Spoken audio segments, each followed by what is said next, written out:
On today's show, we wind back to last November and head to the Phillip Island Grand Prix circuit in Victoria as we look back on the penultimate round of the 2022 mibike Motorcycle Insurance Australian Superbike Championship presented by Motul. Then we wind back to 2021 and head to Taupo Motorsport Park in New Zealand, where we bring you highlights of round 4 of the Ryco 24/7 NZ V8 Utes Series. And later in the show, we head across to Portugal and head to the Estoril circuit for the final round of the 2022 FIM Sidecar World Championship. This is Speedweek.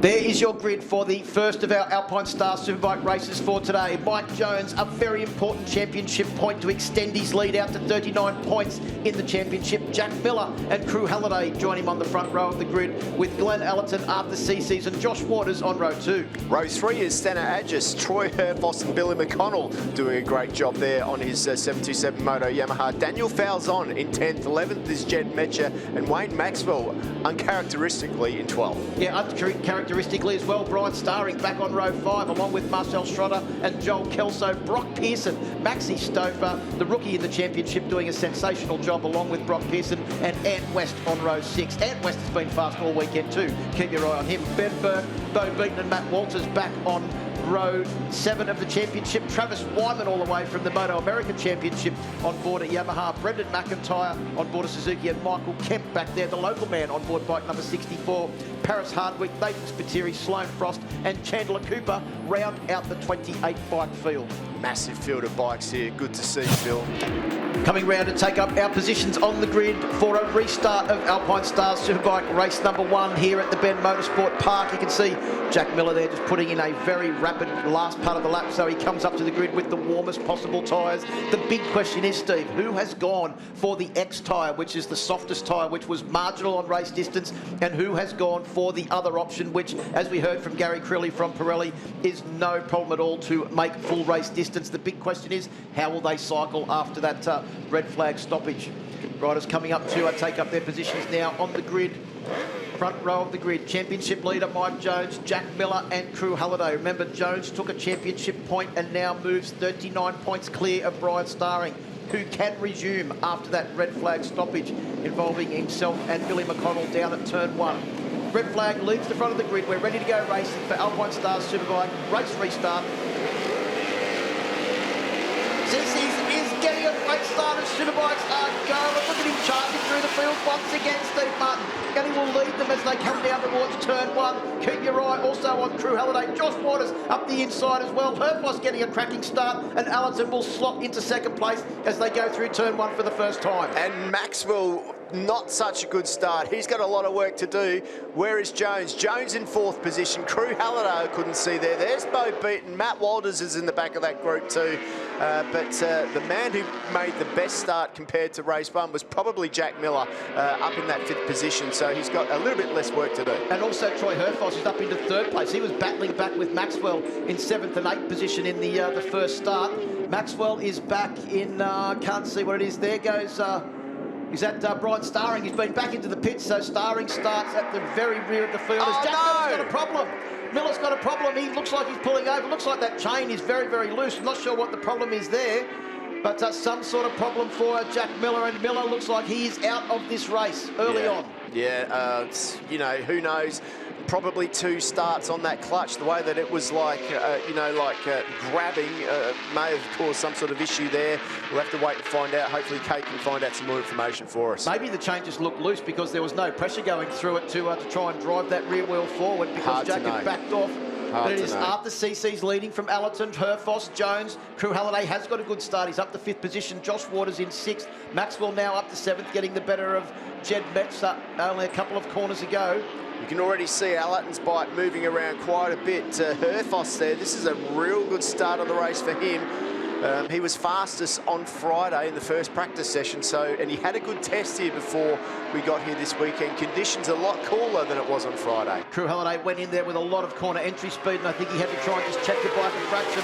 It's cost him a little bit of drive out onto the mibike motorcycle insurance start finish straight, and could very well be gobbled up by the Boost Mobile Racing with K-Tech Ducati of Josh Waters, and it has been, as Waters takes up the running in one further position forward than he was as they came onto the straight, but it is still Cesis that leads.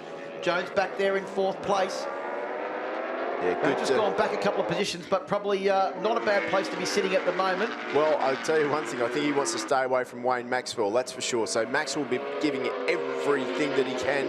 On a charge upwards is Wayne Maxwell at the moment, but a diabolical start for him. Here we go. We've got Jack Spike in the pit box. They're looking at something at the rear. You were right. They're looking at the chain area. Yeah, that chain to me looks very, very loose. Well, sometimes they can stretch like that if it is a chain issue. And a brand new chain well, too. It can stretch because of when the bike jerks off the line like it did. It like just puts so much force through it. But I don't think he'd pull in for that. Let's find out with Kate in the pits. Yeah, I've just got an update from the crew chief. They think that a gear position sensor has failed, so no traction control and no electronics at the moment, but they still need to confirm that. Well, thanks, KP. So definitely some sort of technical issue. Trying to ride that thing without any traction control would be a very difficult task, especially when you've got to try and maintain pace with a very focused, determined and rapid Arthur Cesis. As Herfoss has a big look up the inside of Allerton as they come down into turn 17, the Michelin corner. Remember, they came together at the last round at Phillip Island, Steve Martin, and I can pretty much assure everyone that's watching this that they are not on each other's Christmas card lists. Absolutely not. Meanwhile, though, Arthur Cesis has got himself a little bit of a gap, 0.7 of a gap, 51.4 for Arthur Cesis. That's a pretty impressive lap time. But Herfoss pulls that back in under brakes in 2nd position now. Jones had a big look up the inside of Allerton, has cost himself a lot of drive, and right behind him it is the Boost Mobile Racing with K-Tech duo of Josh Waters and Wayne Maxwell that are closing in on bike number 46 right now. And I think there's going to be a very determined Wayne Maxwell that will have the crosshairs well and truly set on the blue ducktail of that Yamaha. And there's Daniel Falzon. His qualifying didn't go as well as he'd anticipated, but he's moved himself up a couple of spots now and he's in that 8th position. Still working away on Jack's bike to hopefully get that improved and better and try and figure out what that issue is. And you can see them all there chatting, and hopefully they can get that bike ready and back out later on today. And also great performance too from Marcel Schrotter up into the top 10 on board bike number 23 ahead of Brock Pearson, Ant West and the very impressive rookie Max Stouffer. So 2 rookies doing a great job, Brock Pearson and Maxi Stouffer in 11th and 13th in this quality field. 2 bikes on a charge at the moment are the Boost Mobile with K-Tech machines. Both Josh Waters and Wayne Maxwell have moved themselves up into 4th and 5th position at the moment, and Mike Jones behind them. Yep, that would have been exactly what Maxwell wanted to do, was just try and get ahead of Mike Jones as we continue to watch Arthur Cesis. Well, we've been saying all year, he's been knocking on the door of a podium the entire year. He's gone so close so many times. He would love nothing more than to have his first podium as the top step of the podium as in front of his home crowd here at the FIM Motorsport Park in South Australia. Herfoss doing a great job, though. He's also determined to take another win on board the Penrite Honda and finish off the year in style. Yeah, well, Herfoss is chasing it, isn't he? He's looking for it. He led at Phillip Island, did Troy Herfoss, but he couldn't get the win there that he wanted. But Arthur Cesis in the box position at the moment. If he can keep that sort of gap for another couple of laps, I reckon that'll give him the confidence to think, I can do that. At the moment, he's waiting for this group of riders to catch him up. But Wayne Maxwell and the number 21 Waters, they are like on a little bit of a charge here. Well, this would be, if Troy Herfoss doesn't win one of the races here, would be the first time that I can remember since Troy Herfoss has been in the Alpine Star Superbike category. As that Allerton getting bested there by Wayne Maxwell down into turn 6. A big move on the brakes at that very, very tricky corner. But if Herfoss doesn't win a race this weekend, it will be the first year in living memory in the Superbike class that Troy Herfoss has not stood on that top step of the podium at least once in a season. Yeah, Maxwell with a lot of confidence in the front end there. And the bike is just like reacting beautifully beautifully as well. Remembering that this is the last race day in the Australian Superbike Championship for the number 1. Be great to see. Let's have a look at the AMX replay. He's got on the brakes. Look how smooth he is. Up the inside there into the Yamaha Financial Services corner. Over the dirty part of the track. Pulls it up. Gets through there. Glenn Allen wasn't expecting that. Well, not only did he pull it up, but he got it stopped and turned and got great drive out of the corner on board the Boost Mobile Racing with K-Tech machine, going with his rapid teammate Josh Waters just in front. But it is Herfoss who, remember 12 months ago, recovering from those significant injuries in Darwin, actually pulled out of the last race because he said he was so weak. As Maxwell goes up the inside of Waters, down into Michelin corner, turn 17. Now that seemed a little bit too easy. What's going on there? I think it's just Maxwell has a full head of steam and Redkness visor well and truly engaged now. Yeah, I don't know if Waters, if that's team orders or what there, but I mean, like, Maxwell's good, but Waters made that a little bit too easy. Let's keep our eye on Wayne Maxwell as Waters comes back down in towards turn 1. Or team orders? No, I don't think so. Well, look at these two guys go for it. Yeah, team orders are out the window. I guess there's no point in team orders anymore, really. I mean, the championship's gone for Wayne, so you know, maybe he missed a gear. I don't know, like, or maybe Wayne was just that good that he dove up the inside. Well, he's got a pretty significant lead over his teammate now, so as they come down... Oh, Herfoss, look at the tight line he's able to hold on board the Penrite Honda, as opposed to the wider, more sweeping line of Arthur Cece. That was a big move from Herfoss. It is, but that's the difference. You can overtake and do a block pass in that turn 6. You can do it and then block the person off, but it's actually faster to do that sweeping line. So Arthur is doing everything he can, but he's coming under a lot of pressure now with half the race to go. And remember, Gary Crilly from Pirelli said some of these guys are on a super soft rear tyre, and look at Arthur's rear tyre sliding now, and some of them are on the harder rear tyre, which should start to work from this part of the race. But when I look at Arthur Cece's bike, it is really starting to spin at the back. Well, to see how far Troy Herfoss carried the front wheel in the air down that back straight. We spoke to him earlier on this weekend. He said he's finally figured out how this new Fireblade, which is very, very different to the one that he's had so much success on over the years, really needs to be ridden to get the best results out of it. And he's doing a great job at the moment. But lurking with intent, it is Wayne Maxwell up the inside of Herfoss, down in towards turn 17. Maxwell is not only on a charge, he is absolutely carving his way through the field. Arthur Cece's is the next victim on his calling card. Right, well, I was completely wrong, because Wayne Maxwell is just riding the wheels off that bike and just making it look easy. So he just outbraked Herfoss, not Herfoss, but his teammate Josh Waters the lap before easily. A fastest lap of the race for Wayne Maxwell, a 51.243. And on the last lap, it was a 51.491. He was actually, along with Josh Waters and Glenn Allerton, the only riders in the top 5 to be doing laps in the 51s. Oh, look at Arthur Cece's. Now is not the time to be looking over your shoulder, my friend, because you do that and you're going to have a freight train going past you. Yeah, 5-bike battle we have here for the lead. It is now Maxwell out front with Herfoss in second, Allerton up to third, Cece's back to fourth, Waters still sitting there in 5th position. But I was saying before all the action started up, Steve, it was only 12 months ago that Troy Herfoss pulled out the last race because he was so weak recovering from those injuries at Darwin that he didn't want to be a danger to anyone. We go on 12 months and he's back at the front fighting. He had 3 podiums this year, 2 of them at the circuit where that significant injury happened, and it's Troy Herfoss of old that we're seeing now racing out the front of an Alpine Star Superbike class field. Well, when you say of old, you mean of a week ago, because like he won a race there too, didn't he? Absolutely fantastic. Look, up the inside he goes, just completely outbraked his teammate. Way better feeling in the front, and he's done it again here with the number 21 on the AMX replay, having to go back. But Herfoss, Waters just having to give way again, because Wayne Maxwell is really strong on the brakes. Once again there, look how stable the bike is into that turn 17. He's just making it look easy. Bells Waters having a big look up the inside of Herfoss as well on the AMX Superstores replay. Look at the drive of Herfoss out of that corner. That's turn 4, and as they come round through Ducati turn 5 and then down in towards turn 6, it was Herfoss trying desperately to go with his old rival Wayne Maxwell. These two have had so many battles at the front of an Australian Superbike Championship race over the last 10 years or so. I've lost count. Glenn Allerton certainly not out of the mix as well. On Herfoss is wide. Yeah, he's gone in there way too deep. Allerton just had to pull out of it, otherwise he would have come into contact with the back of the Penrite Honda, which has brought Arthur back into the equation as well, and also Josh Waters. We're on lap 7 of this 10-lap race.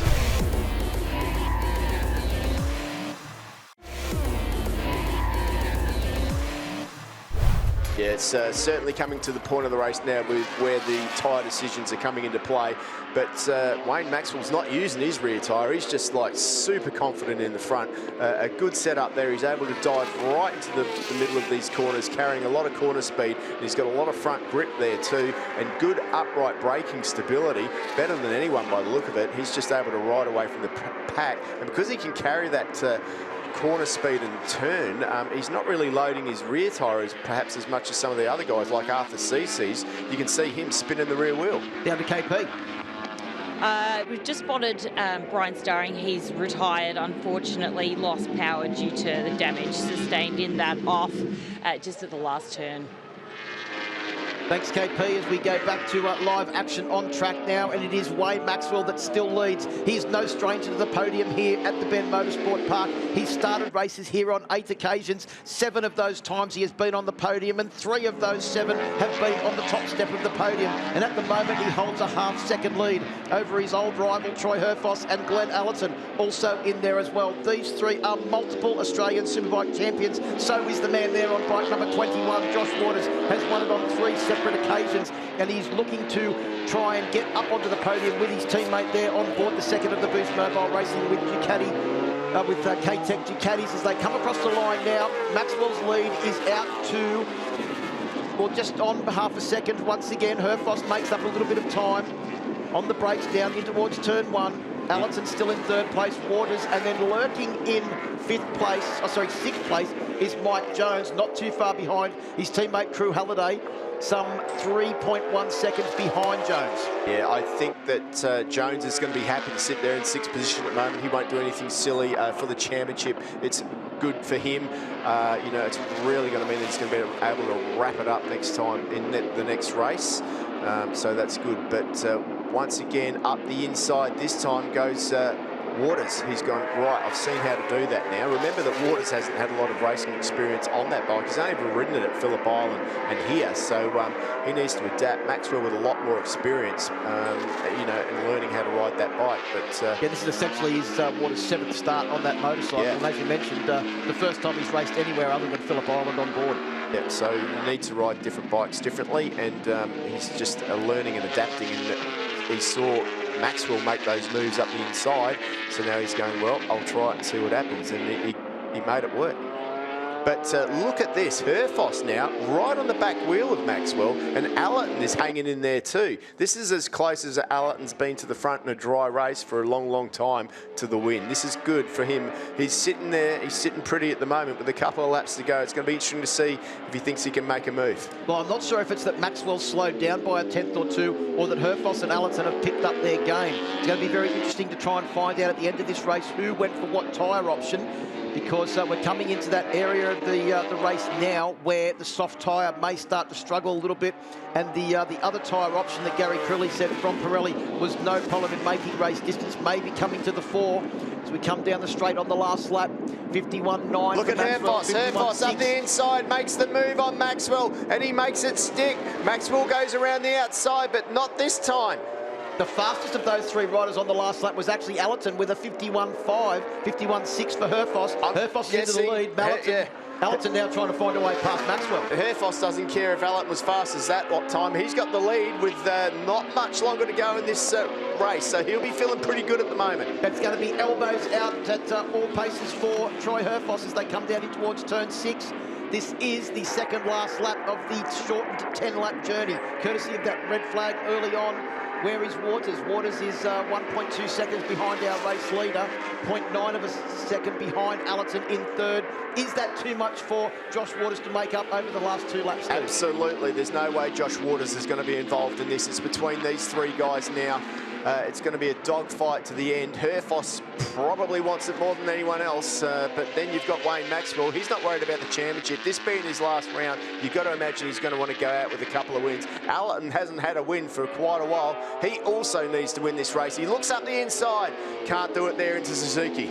Well, Wayne Maxwell has actually been teammates with both of these riders in the past as well. Allerton at Yamaha, and also Troy Herfoss at Honda many years ago as well. Look at the gap Herfoss has got. Battle as Herfoss, you can see him sliding the bike off the top of the hill there as they head down towards Michelin.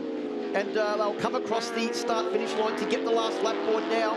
The gap for Herfoss will only be under half a second, but he does hold the lead.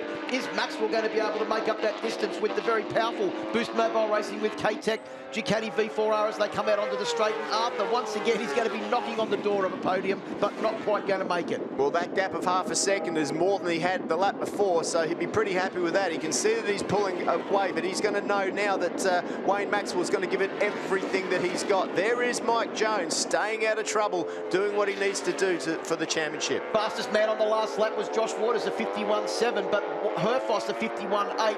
Both Allerton and Maxwell back into the 52s. Mike Jones sitting back there in a very comfortable sixth position, a 52.4. And once again, Mike Jones just taking it on the final lap, staying out of trouble with the battle in front of him, the ensuing... who will win that? Troy Herfoss now. Still got that half a second gap, but Maxwell's closing down. It's going to come down to that turn 17 in my mind. You know that he's going to dive up the inside as Wayne Maxwell.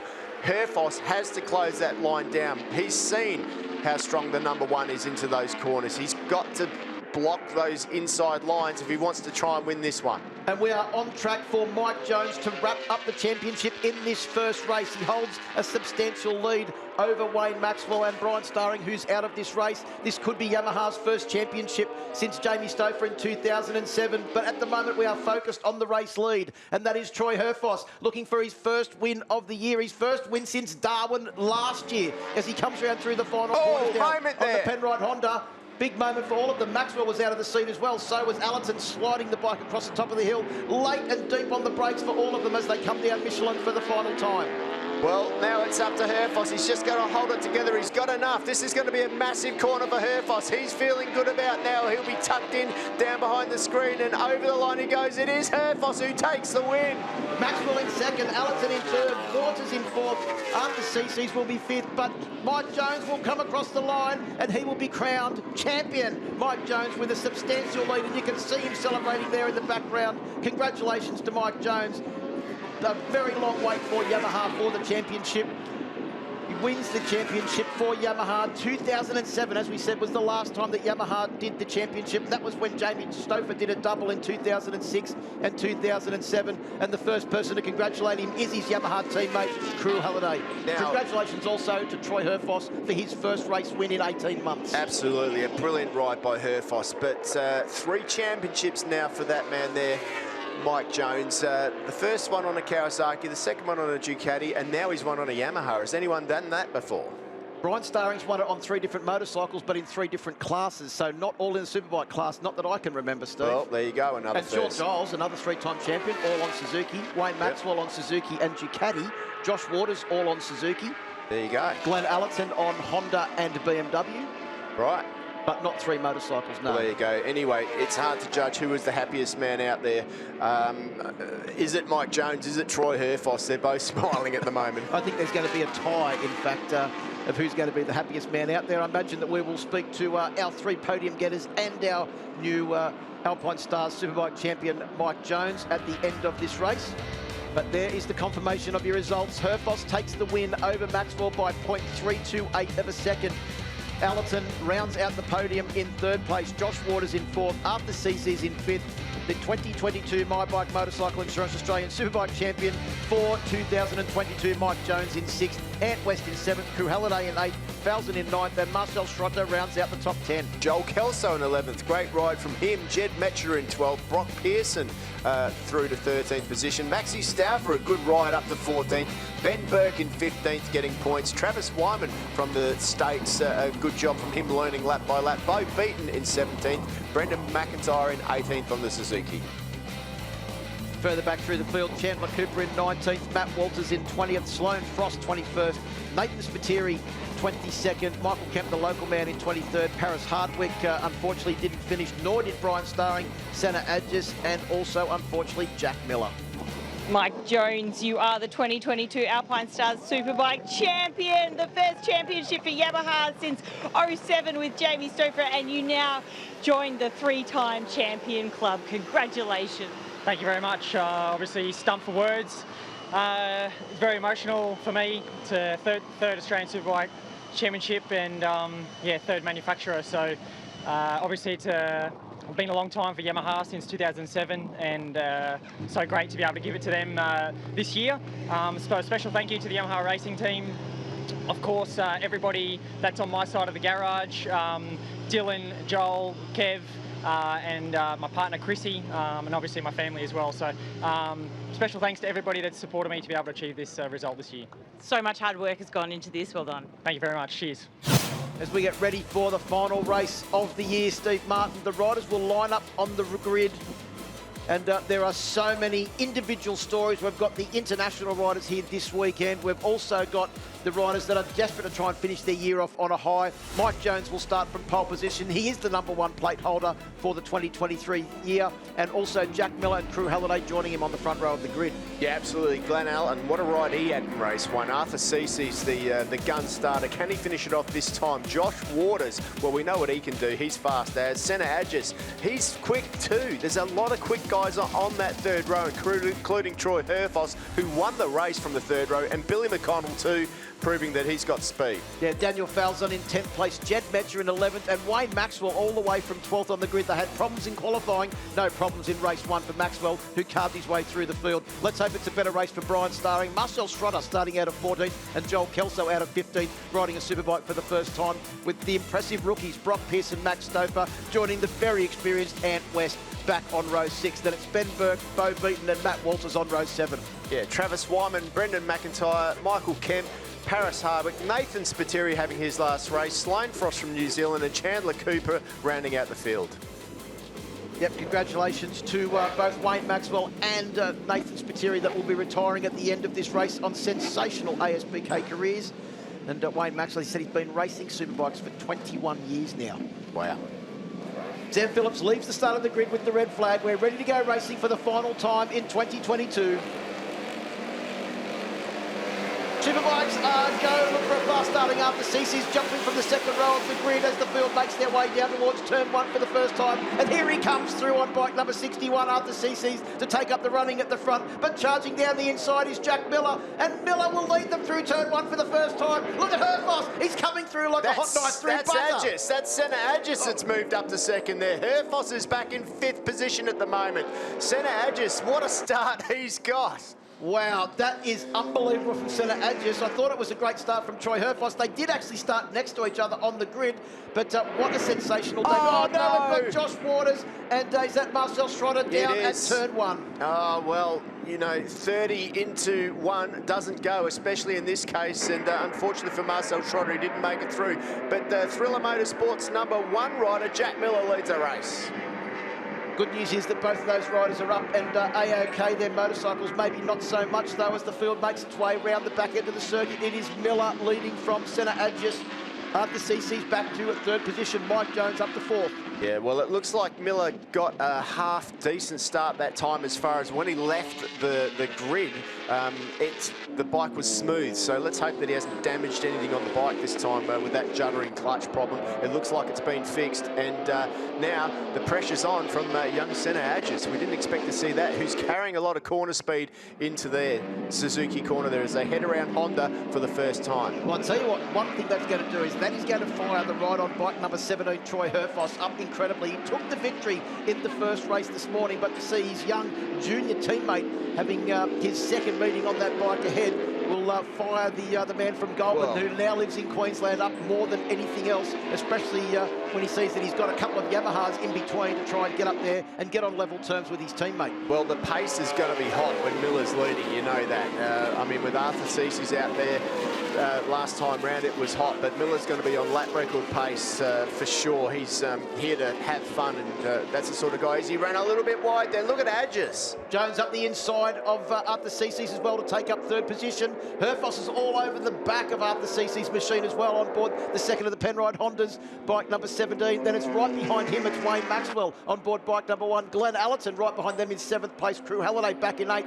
Metcher in 9th. And Brock Pearson rounds out the top 10. Yeah, that's a good ride for Brock Pearson. It's been a weekend that he hasn't been able to, he wants to put behind him, but they've turned it round and put himself into that top 10. So really, really happy to see that. Race Control having a look at the incident at turn 1 involving Josh Waters and also Marcel Schroeder. Not a good weekend for Brian Starring, though. He's down in 23rd position, so it's just not working out for him this weekend. Also starting from 13th on the grid, he probably got caught up in that melee, which would have been just ahead of him going into turn 1 for the first time. Look at Jones now. Well, we spoke about Cameron Dunker being let off the chain after wrapping up the Supersport 300 and R3 Cup championships. Well, that's exactly what Mike Jones is doing at the moment. He doesn't have the pressure of the championship on his mind. He's looking for a way up the inside of Adges. Can't find his way through. Herfoss coming as well. And Glenn Allerton is also on a charge up the inside. And West. Oh, is that Crew Halliday? That's Crew Halliday. Yeah, Crew Halliday on his way through. Arthur getting shuffled back at the moment. But I tell you, keep an eye on Wayne Maxwell. Maxwell up the inside. He was always going to try and make that pass. Jones is wide. Oh, Maxwell out of the seat. How did he manage to stay on board that bucking Bronco?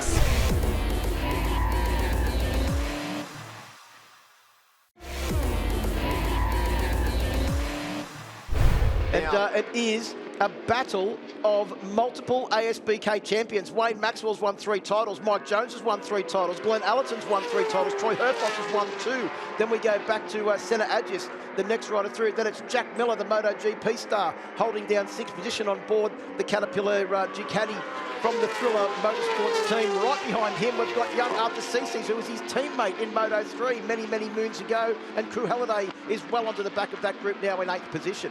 Now, Maxwell, remember, he started from the in 12th position. So what's that, the 4th row of the grid? For him, it's very, very difficult. If you think back to the first race, at about this period, his tyres started to really go off. And now you can see them all concentrating behind him because he's had to use so much tyre to get to the lead of the race. Now, it could be, as Herfoss is looking for a way past Allerton, that's happening again. Well, we mentioned before about Troy Herfoss and Glenn Allerton not being the best of friends, that they're not on each other's Christmas card list. Well, once again, they're doing battle out on track, and it is Herfoss has got the better of Allerton. I'm sure Allerton will want to pay him back straight away. I think it's fair to say, too, that the 2 riders out front have a mutual respect for each other, but not a great like for each other. Well, we're about to find out in turn 1, aren't we? And here we come, down into turn 1. We're on lap 8 now of 11. It is Jones down the inside of Maxwell. Maxwell will set up the double manoeuvre through turn 2 and 3 to try and get back past again. Or will he wait to his favourite overtaking point at turn 6? What he's got to be careful of is his great rival, Troy Herfoss. These two have gone elbow to elbow at many, many occasions. We thought at Wakefield Park a couple of years ago it was going to be the last time we saw it. But here we are at the Bend Motorsport Park for the final race of 2022, and they're going at it again. Well, fastest man on track at the moment is Senna Adges, and Herfoss is getting closer and closer to the front. And I thought Allerton was going to have a go at Herfoss there as they went down into turn 6 on that occasion. Here's the move on the AMX replay of Mike Jones. You can see there, he just positioned his Yamaha YZF R1 just on the inside of Maxwell's Boost Mobile Racing with K-Tech machine and took up the running. And if anything, Jones has pulled his ears back now, and he's made a break. And I think what's happened is that Herfoss has managed to shovel his way past Wayne Maxwell, and that has maybe held them up a fraction and given Jones a buffer. This is what happened to Maxwell in race 1. He used his tyre up, I would say, so much to get up to that leading position that towards the end of the race his tyres were shot, and it's happening again. He hasn't got the longevity in his tyres, and now the guys are lining up behind him to try and get past. So let's hope he can regroup in what is his last ASBK race. So Jones holds down a 0.6 of a second lead as they went through the third intermediate. They're coming round now to complete 9 laps. Yeah, Jones is on an absolute mission at a moment. 1:51.4 last time round. That's a pretty decent lap time for him too. And he's got a lead now of, as he heads over the line, let's have a quick look, 0.6 of a second. A 1:50.995 for Mike Jones, the fastest lap of the race. I thought that he'd ridden that lap like his hair was on fire, and that's exactly what he's done. A 1:51.206 for Herfoss, a 1:52.2. Wayne Maxwell was 1 second a lap slower on that last lap than Troy Herfoss. Troy Herfoss was making his way through traffic as well. Yeah, absolutely. Wayne is struggling for grip at the moment out there compared to these other guys. Mike is riding strong. Herfoss, possibly the strongest, but Herfoss uses all the track and a little bit more there, manages to hold it together, and Mike uses that wide line, Herfoss the tight line. The gap is 0.6 between the number 1 and 2 on track. Miller and CC's also set their fastest laps of the race on the last lap, a 1:51.4 for Jack Miller, a 1:51.5 for Arthur CC's. They're disputing 6th position at the moment, the 2 former teammates in the Red Bull KTM AO outfit, as Glenn Allerton and Wayne Maxwell are also disputing 3rd position at the moment, with Senna Adjus there to pick up any crumbs from that dispute. Well, Jones at the moment he's gone. Look at it. That's a pretty big gap with just a lap to go after this one. So Jones, if he can hold it together, you know, he's going to have this one in the bag. Remembering he's riding with absolutely no pressure on him now for the first time in a long, long time. Well, there's no external pressure. There's only internal pressure from Mike Jones wanting to display to everybody, including Wayne Maxwell, that he is the fast rider that he's shown all year. He's fast, but he's also very consistent as Adjus goes down the inside of Glenn Allerton through turn 17, Michelin corner. Allerton takes a spot back, and but he knows that Adjus is there, that's for sure now. Well, he's going to fire the M1000 up and try and utilise the slipstream from the Boost Mobile Racing with K-Tech Ducati V4R as they come onto the mibike motorcycle insurance start-finish straight to get the last lap board. It is Jones that holds a 0.7 of a second lead over Troy Herfoss. Is that insurmountable for Troy Herfoss on this last lap? Well, knowing Troy Herfoss, I'm not going to say yes already, Steve. No, me neither. Herfoss. Oh, Herfoss is down. He's out of second place, and also goes down Glenn Allerton. I think Glenn Allerton may have just had to back off the throttle there and has unloaded the front, and he's gone down, which leaves Senna Adjus up into second place, Maxwell in 3rd, but Maxwell's making a bid for 2nd now as they come through turn 6 for the final time. Yeah, that was, wow. Yeah, Allerton there just got freaked, and they're on the side there, but Adjus now, how hungry is he? Up the inside he goes. Miller's just sitting back watching this, enjoying the show. Not much more that he can do than what he's done out there on that virtually standard bike. Fantastic to see that cat bike out there. It's a shame he couldn't finish that first one. But Senna Adjus is right there now and in front of Wayne Maxwell. Yeah, he's up into second place, and Maxwell's got a fair bit of work to do in the final half of this lap if he wants to take second place from the young stand-in rider for the Penrite Honda team. But it is Mike Jones. He's only got a couple of corners to navigate now to take another win for this year. He comes round through the final corner, through Honda corner, and up over the top of the hill and down into turn 17 for the final time. This is an incredible ride by Mike Jones. Now he's showing everyone what he can do. 51.1 the last lap. The lap before that, 50.9. These tyres are meant to be worn out. Mike Jones, if he wins this race, which it looks like he will take 6 wins for the year and be equal with Wayne Maxwell on race wins. Final corner, ride your motorcycle to work corner. Mike Jones has ridden his motorcycle to a race win in the final race for Alpine Stars Superbike.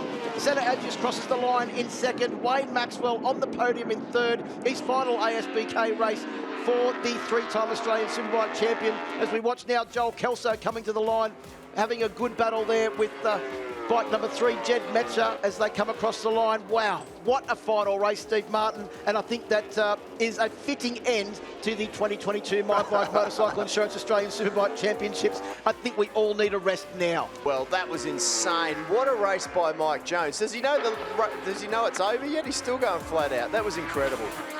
It was incredible, and Mike Jones has taken a 2-second victory over Senna Adjus. Wayne Maxwell in 3rd, Jack Miller in 4th. A sensational ride from the MotoGP star. Arthur Cece's, his former teammate, back there in 5th position, right behind Crew Halliday in 6th, Ant West in 7th, Falzon in 8th, Brock Pearson in 9th, Joel Kelso rounds out the top 10. Yeah, good job by Joel Kelso there.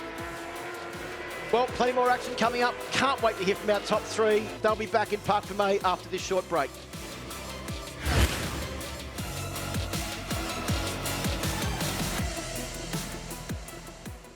Pit lane again. I think it's pretty incredible. Look at that, 2 kilometres now, feet up. Most normal people will have fallen off at that. Time to head down to the AMX Superstores podium with Kate. Wayne Maxwell, a pretty wild race to kick off your retirement P3. Great to see you on the podium. Yeah, pretty lucky to get P3 then. Both Troy and Glenn went out like synchronised crashing, so I hope the boys are all right. Yeah, like to my guys, again, we just weren't good enough then, especially me. The bike was really good, but yeah, look, happy to finish off with a second and a third rather, and yeah, I'm glad it's over. Come on, any final words to say goodbye? We're going to miss you. Nah, it's all good. It's all yeah. It's been a hell of a ride. Exceeded my expectations from a little kid growing up, and yeah, there's plenty of little kids I see around here, and all I can say is dream big, and you never know what can happen. Great, thanks, Wayne. Thank you. And in P2 on the Penrite Honda, Senna Agius. Great start. There's so much to adjust to on that bike. I bet you didn't expect a podium this weekend. No, I didn't. The pace and in the race, I found a lot. We worked pretty hard, and after the little problem we had in race 1, it's disappointing. But that was like a dream come true. I had a battle with Wayne on the last lap for his last race, and I've looked up to all these guys. I have a huge amount of respect for this championship and the guys, and even Jack coming back to race. And my last race of the year, 2022, I'm done. I feel like I need a holiday, but I'm ready. I'm glad that it ended like this. Thanks to everyone. Thanks, Senna. And in P1, Mike Jones. What a fitting way to end this weekend. You brought the aggression in that race too. You made Jack Miller stand up. 6th win for the year. Well done. Thank you very much. Just incredible to get that win to finish off the season.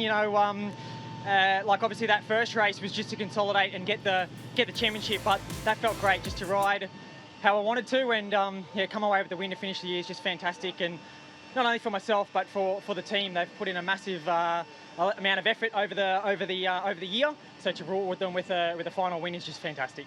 Excellent. Well done, Mike. Thank you very much. Cheers. And our final special guest. We need a quick chat with MotoGP star Jack Miller. A big thank you from everybody in Australia for the continued support that you give us in this great sport in Australia. Thanks for coming back again.